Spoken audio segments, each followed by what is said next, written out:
Today is 17th of October 2019 and this is a pre-operation video. So this is a 11 years old male neuter Shih Tzu.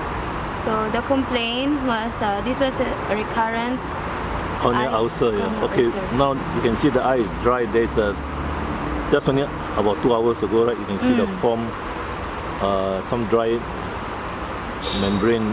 Okay, we wash it first. We wash it with normal saline.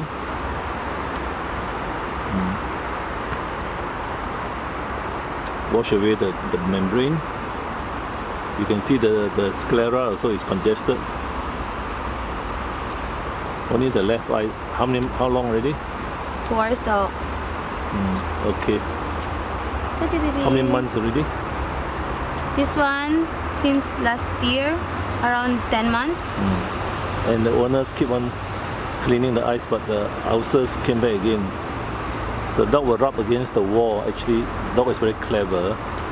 He doesn't use the paw because they have used the e-collar. Okay, let's compare to the other eye. Now it's going to be clean up again. Let's see. There's a thick white.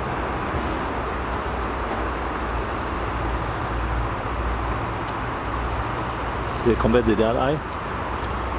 The other very clear, and you see the cornea is very clear. Is there any dry eye? No, don't have that. This one is clear. Very clear. Okay. And compared to this one. Okay, let me take a photo. So the owner elected to have the eyeball removed, as the dog keeps on rubbing against the wall, even though he wears a Elizabeth collar. This is Elizabeth collar, and it's been on for 2 years, right? Yeah, yes, the